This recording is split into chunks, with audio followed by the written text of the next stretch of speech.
Neste módulo, nós iremos entrar numa temática mais específica que envolve função socioambiental da propriedade. Iremos falar sobre alguns aspectos da propriedade urbana, da propriedade rural, que estão interrelacionados e fazem parte, todos eles, do contexto aí do município, como nós já falamos. Na imagem do lado esquerdo já visualiza aí realmente uma área rural com todas as suas características, do uso da terra efetivamente, com a sua especificidade. Na parte direita da imagem, nós observamos exatamente o município de Boa Vista numa imagem coletada por drone. Ao norte da imagem nós temos ali a ponte dos Macos X, que é a área toda construída, toda ocupada à margem direita do Rio Branco, que foi por onde surgiu a inicial ocupação neste cenário, daquilo que no futuro seria aí a capital do estado de Roraima. Então esse é o contexto que nós observamos, aí não há diferenciação entre urbano e rural. Em cima dessa constatação visual, nós falaremos sobre propriedade, posse e função socioambiental. Então é interessante nós mencionarmos que a todo momento estaremos falando sobre propriedade, como já comentamos alguma coisa. Falaremos sobre posse também, a diferenciação entre um e o outro, a sua repercussão dentro do ambiente urbano e a função socioambiental relacionada à propriedade. Então aqui nesse contexto, o âmbito dessa abordagem eu entendo que seja extremamente relevante, exatamente porque o somatório do cumprimento da função socioambiental da propriedade atinge aí os predicados para cumprir também o princípio da função socioambiental da cidade. Ok? Então essa é uma abordagem inicial, introdutória, e aí é interessante nós destacarmos exatamente a relação direta entre o interesse humano patrimonial e as consequências advindas disso, em especial no aspecto de patrimônio imobiliário, seja ele urbano, seja ele rural. Então a questão patrimonial, um dos aspectos mais relevantes destaca exatamente a necessidade de intervenção do homem no solo com alguma perspectiva, seja ela econômica ou não. Então aí surge daí o aspecto de domínio, o aspecto de titulação, o aspecto de intervenção para dizer que aquilo lhe pertence. Então essa é uma relação direta que amolda toda essa questão que nós estamos abordando aí na disciplina. Então, uma das questões que serão pontuadas com maior detalhamento será exatamente o Instituto da Propriedade, da posse, suas implicações jurídicas, e aí nós fecharemos com a função socioambiental da propriedade. Falaremos das duas, propriedade urbana e propriedade rural, o que tem implicações, seja no direito ambiental, seja no direito da flora e unidades de conservação, seja no direito urbanístico, exatamente por causa desse instituto ter assento também nessas outras áreas. E aí essas informações também valem para essas outras disciplinas.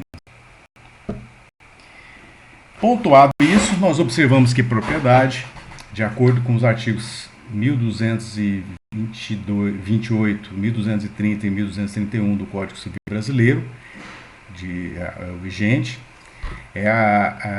o que indica realmente a propriedade é exatamente o fato de nós visualizarmos a faculdade de usar, gozar e dispor da coisa e o direito de reavê-la ao poder de quem quer que injustamente a possua ou detenha.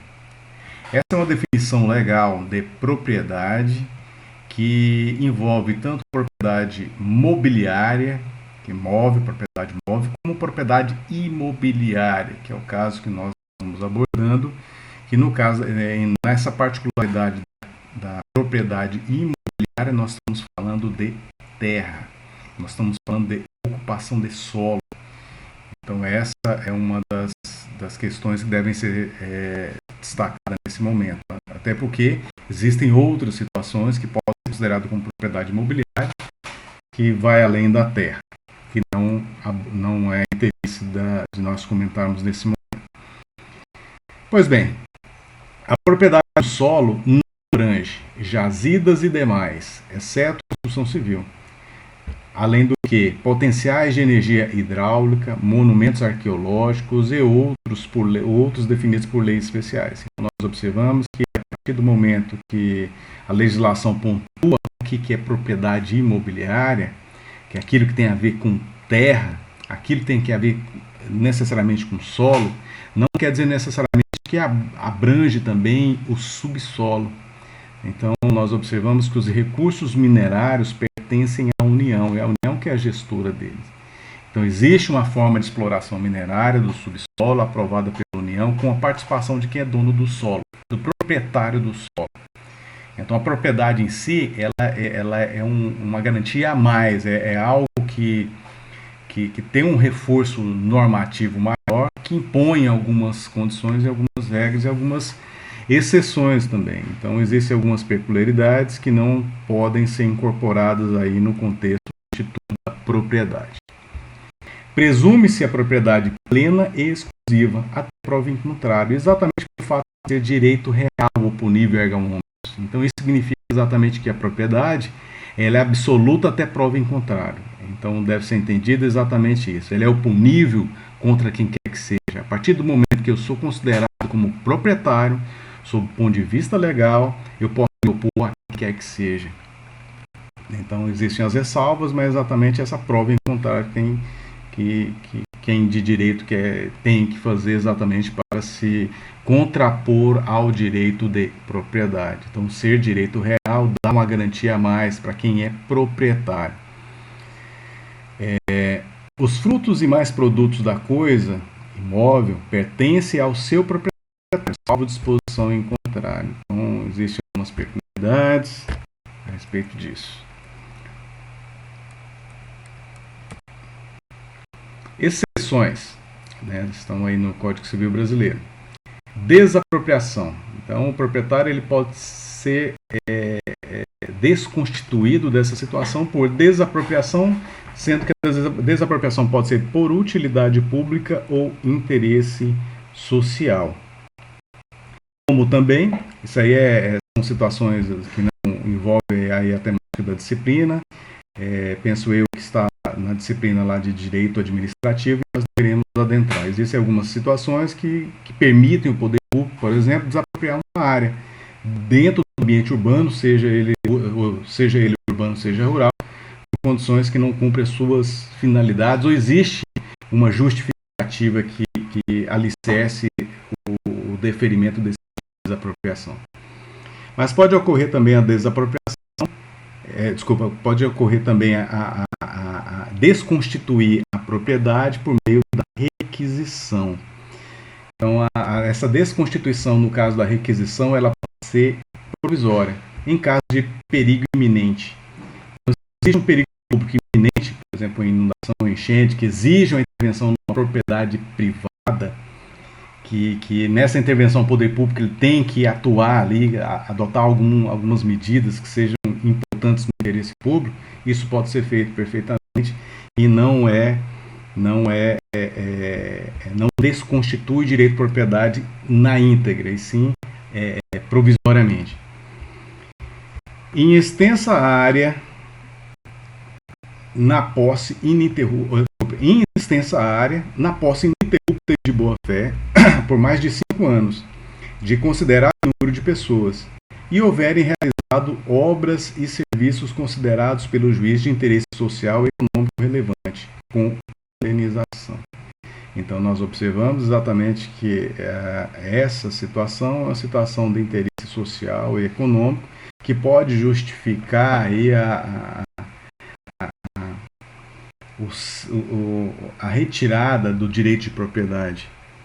Aí nós temos também a figura da alienação, quando há, por exemplo, a venda, a cessão da propriedade imobiliária, quando há renúncia ou abandono, também é da mesma forma, pode ocorrer, e o crescimento da coisa imobiliária. Isso são institutos que demonstram exatamente o seguinte, que a propriedade o Instituto da Propriedade, em especial a propriedade imobiliária, ele é absoluto até prova em contrário. Então, não necessariamente quer dizer que seja absoluto. Ele tem um agregado de valor que o torna extremamente relevante na ótica jurídica vigente. Então, existem exceções que mitigam esse direito. Adquire-se a propriedade. Esse é o principal meio, que é o título no cartório de registro. A partir do momento que alguém alguém está vendendo uma propriedade imobiliária e quem quer que seja compra, paga, efetivamente faz uma escritura pública, ou é financiado o imóvel, e há necessidade de exatamente estar inserido no cartório de registro de imóvel, que é o órgão, é a instituição pública, um concessionário de serviço público, que simplesmente faz o controle do patrimônio imobiliário no Brasil. Então, em cima disso, nós observamos que só pode ser considerado como proprietário imobiliário a partir do momento que o nome da pessoa física ou jurídica esteja inserido lá na matrícula do imóvel. Todo imóvel individualizado ele tem uma matrícula, como se fosse a certidão de nascimento do imóvel. E essa matrícula indica o tamanho do imóvel, quem está vendendo, quem adquiriu, algumas características ali, identificação, evidentemente. Mas, em resumo, é importante nós observarmos exatamente o seguinte: para ser considerado dono, ter o domínio, aí nós estamos falando aí algumas terminologias que são aplicáveis à propriedade. Para ser configurado como proprietário, necessário se faz está inserido na matrícula do imóvel exatamente os dados do adquirente. Aí sim pode ser considerado, para todos os efeitos legais, como proprietário. Não tendo esse documento, a escritura pública não é o título do cartório de registro de imóvel. A escritura pública, por exemplo, é uma etapa para que a escritura pública seja devidamente documentada no cartório de registro de imóvel, que é a matrícula daquele imóvel, é a averbação. Conforme o caso, o registro da escritura pública de compra e venda lá no cartório de registro de imóvel. Então, não podemos considerar como proprietário aquele que tem escritura pública que ainda não foi registrada no cartório de registro de imóvel. Então, quem é proprietário é quem está o nome lá na matrícula do imóvel como tal. A outra forma de aquisição da propriedade é o usucapião. Então, nós temos o usucapião constitucional, urbano e rural. Nós temos o usucapião ordinário e o usucapião extraordinário, que não são temas a serem abordados nesse momento. E aí a disciplina de direito civil, ela deve explicitar isso com mais propriedade. Nós temos também a forma de aquisição da propriedade com a cessão. Então, são institutos aplicáveis lá no direito civil, que eu não irei estar fazendo os comentários nesse momento, até porque não tem interesse. Pois bem, diferente da propriedade, que necessário se faz exatamente a inserção dos dados lá na matrícula do imóvel, no cartório de registro de imóveis, ou tabelionato de registro de imóvel, nós observamos que a posse, para ser configurado como posse, necessário se faz exatamente o seguinte: considera-se como tal todo aquele que tem de fato o exercício, pleno ou não, de algum dos poderes inerentes à propriedade. Então é como se dono fosse, como se proprietário fosse, mas não é necessariamente proprietário. Então, aquele exemplo que eu falei de quem tem a escritura pública, ele pode ser considerado posseiro, né, exatamente pelo fato de não ter sido registrada ainda a escritura de compra e venda. Aquele que tem um contrato de compra e venda que não é escritura pública também pode ser considerado como posse. Então, a posse é um instituto jurídico verso da invasão ou ocupação ilegal. Então, não é necessariamente aquele que invade ou ocupa ilegalmente, ele não tem documentação, presume-se que não tem documentação nenhuma que intitule como ele queira ser dono, queira ser proprietário, ele exerça todos os direitos inerentes à propriedade. Então, nessa situação, não pode ser considerado como tal. Teorias aplicáveis à posse, nós temos a que mais se qualifica aí, a teoria objetiva, que é quando o possuidor ele deve agir como se dono fosse. É bem simples assim. Então, se o possuidor ele age como se proprietário ou dono fosse do imóvel, necessário se faz entendê-lo ele como posseiro, não necessitando estar diretamente na posse da propriedade. Porque, por exemplo, nós observamos algumas situações de imóveis que ainda não estão devidamente documentados, mas são ocupados. E aí aquele que adquiriu legitimamente, por exemplo, aluga para terceiro. Ele tem um documento que ainda não está devidamente documentado, mas ele tem a posse, ele age como ele aluga aquele imóvel. Ele pode ser considerado como posseiro? Sim. Defesa da posse. São igual à propriedade, que existem mecanismos que auxiliam quando existe alguma ofensa, alguma ameaça ao direito de propriedade. No caso da posse, do mesmo jeito, nós temos alguns institutos, que são ações possessórias, reintegração de posse no caso de perda, manutenção de posse no caso de perturbação e interdito possessório no caso de ameaça de turbação ou esbulho. Então, são alguns institutos aplicáveis aí à propriedade, desculpa, à posse, na defesa da posse. Então, a posse é um instituto resguardado pelo direito? Sim. Então, nós devemos ter exatamente em mente essa afirmação. Esse slide mostra uma propriedade rural e o imposto territorial rural que é aplicável à respectiva propriedade. Pois bem, aí nós entramos agora em função socioambiental da propriedade. O que é a função socioambiental da propriedade de posse? Quais são as suas implicações? Aí eu uso essa sigla para facilitar. Nós observamos que, para melhor explicitar esse instituto,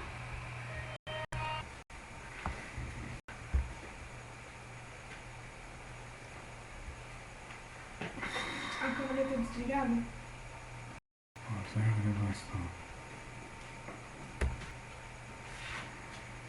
Então, dando continuidade, sob o ponto de vista constitucional, a função socioambiental da propriedade está prevista no artigo 5º, que trata dos direitos e garantias fundamentais, no inciso 22, quando diz que é garantido o direito de propriedade. Então, nós observamos a correspondência constitucional com o direito fundamental.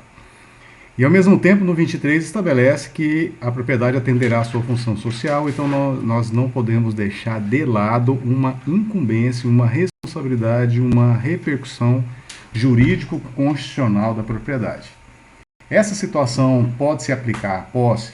Com certeza. Então, se para o mais, que a propriedade que exige, que tem uma correspondência formal mais complexa, exige o cumprimento da função socioambiental, para o menos, que é a posse, evidentemente que os requisitos de sua incidência são menores, deve necessariamente observar os mesmos parâmetros.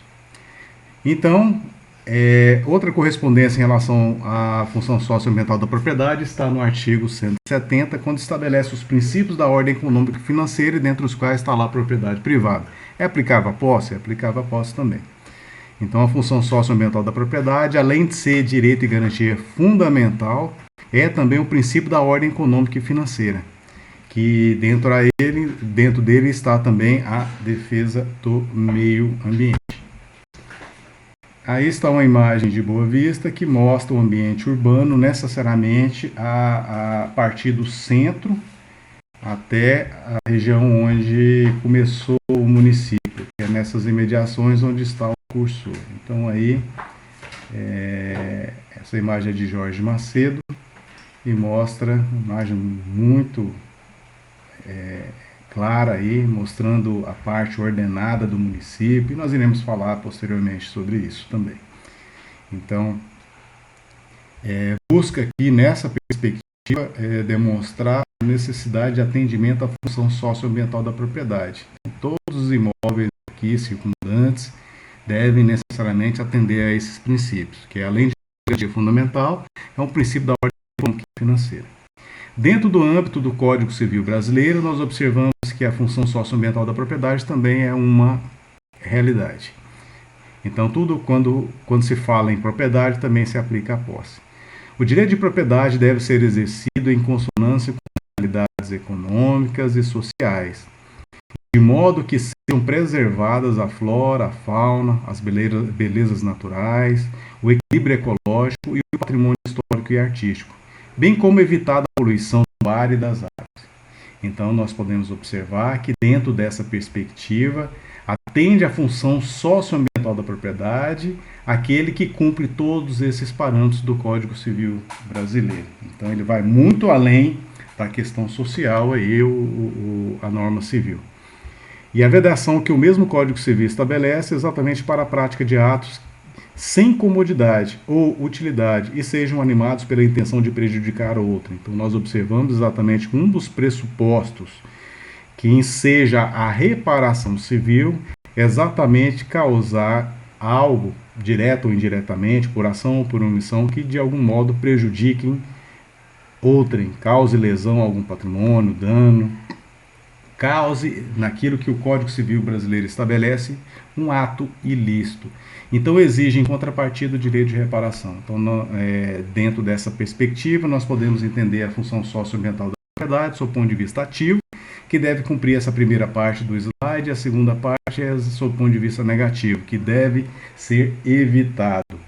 Então a função socioambiental da propriedade vai muito além daquilo que nós já falamos, do egoísmo patrimonial, daquilo de entender a propriedade como algo que se pode fazer tudo, indiscriminadamente. Pelo contrário, nós observamos regras.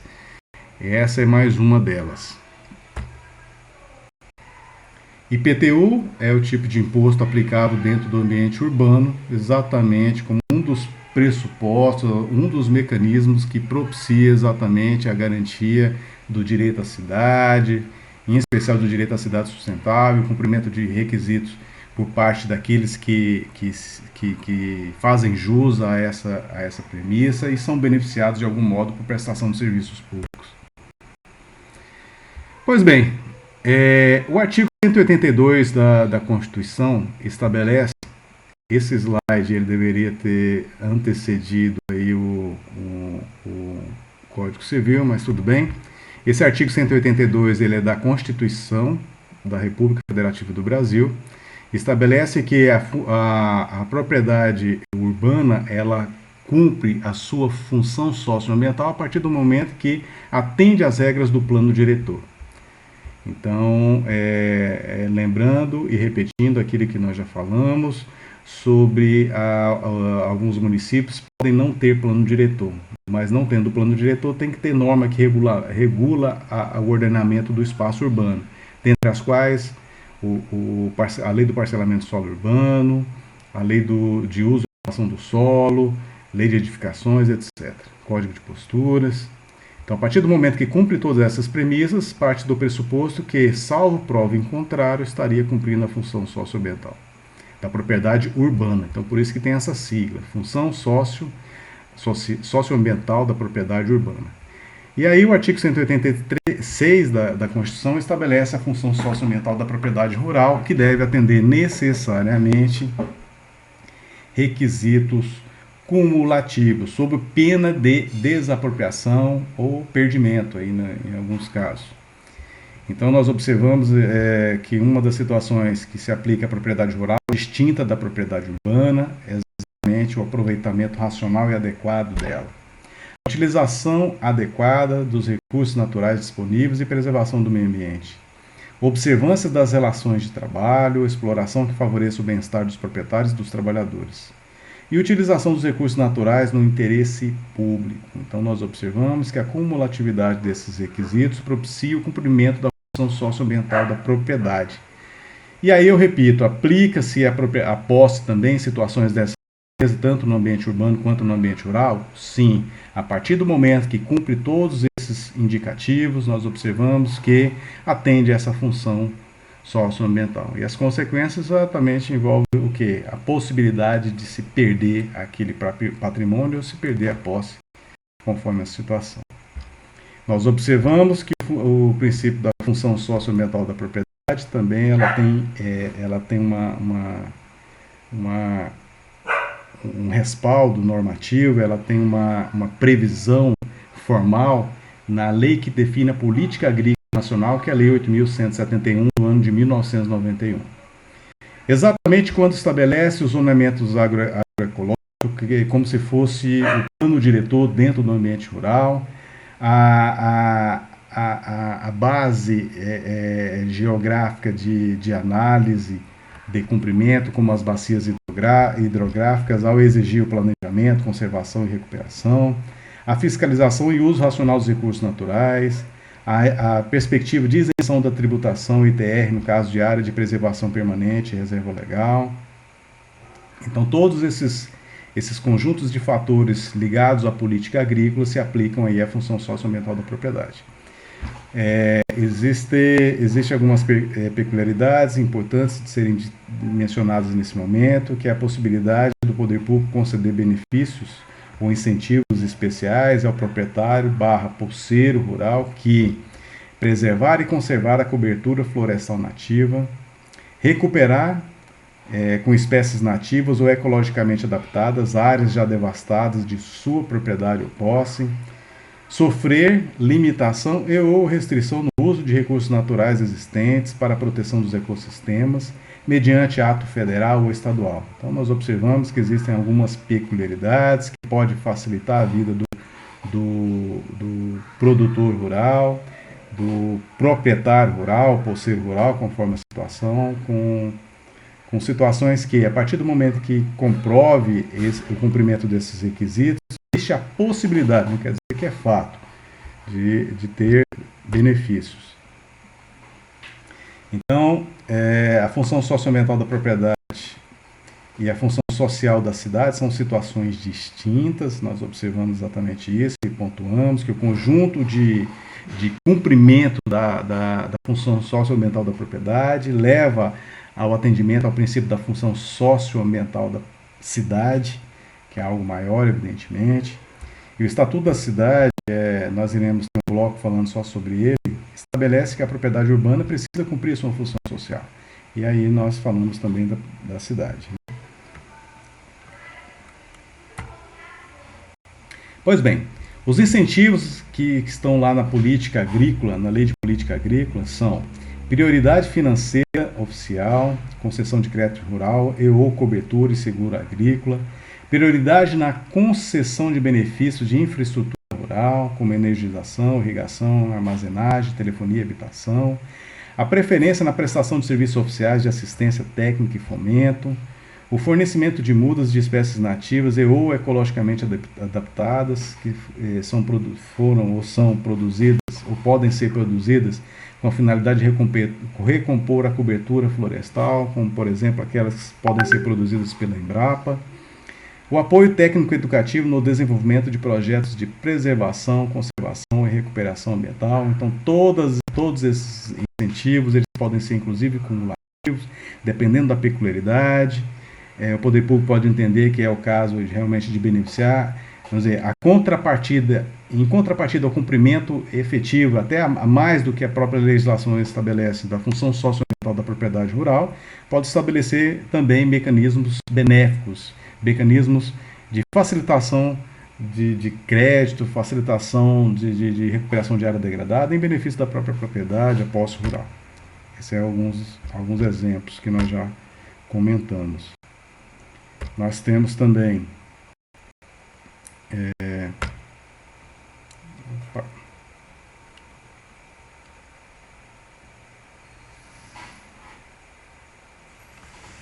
deu um tilt aqui. Não sei o que está acontecendo. Sim. Pois bem, como fechamento desse tópico da função socioambiental da propriedade, nós não poderíamos deixar de mencionar o Código Florestal Brasileiro em vigor, que é a Lei 12.651 do ano de 2012, precisamente do dia 25 de maio.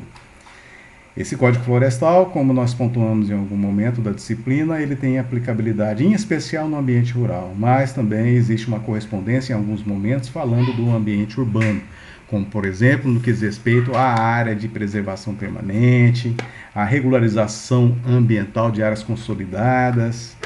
Então, existem algumas peculiaridades que o Código Florestal tem incidência no ambiente urbano. Tem um ponto da disciplina que vai tratar das áreas consolidadas em APP, e também nós temos a disciplina que trata com mais propriedade essa temática, que é o direito da flora e unidades de conservação. Pois bem, no Código Florestal, ou CFLOR, dita exatamente o seguinte: é considerado o cumprimento da função socioambiental da propriedade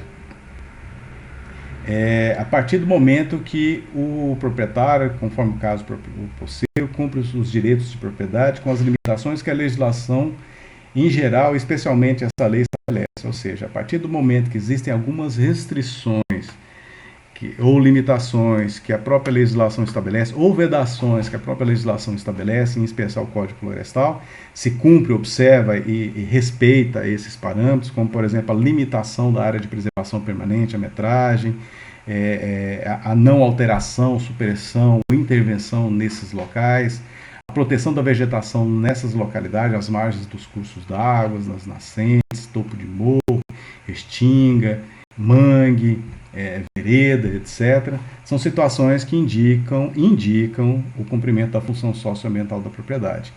Ao mesmo tempo, eu falo desse aspecto não só no ambiente urbano, mas também no ambiente rural, quando cumpre as mesmas perspectivas de área de preservação permanente, reserva legal, servidão florestal, com os parâmetros, no caso da reserva legal, as limitações legais, dos percentuais de áreas protegidas como tal, dentro das propriedades e posses rurais, os percentuais aplicáveis à Amazônia Legal, área de cerrado, área de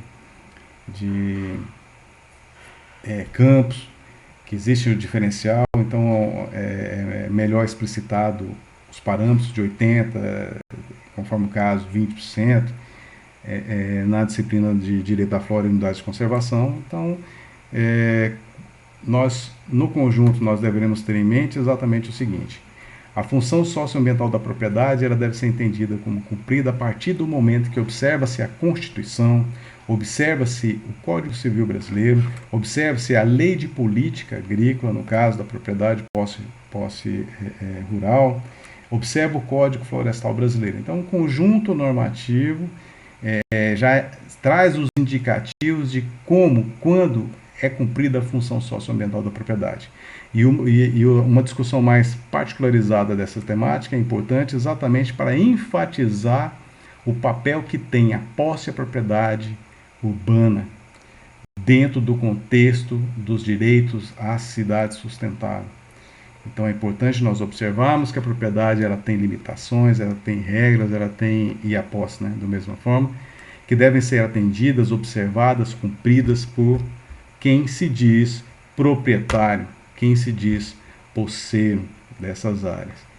Então essa é uma condição indispensável daquele que queira se investir desse direito, a partir do momento que adquire a propriedade ou a posse legitimamente. Então são essas as situações que são pontuadas nesse momento, evidentemente, que tem muita discussão aí para frente. Então a gente encerra esse bloco com esse slide mencionando aí, fazendo abordagem a uma pergunta: o princípio da função social é da terra ou da propriedade? Então foi uma questão interessante para ser analisada. Será que a terra é a mesma coisa de propriedade? Não é? A propriedade diz respeito à terra. Aqui a gente pode acrescentar a posse também. Então fiquem abertos.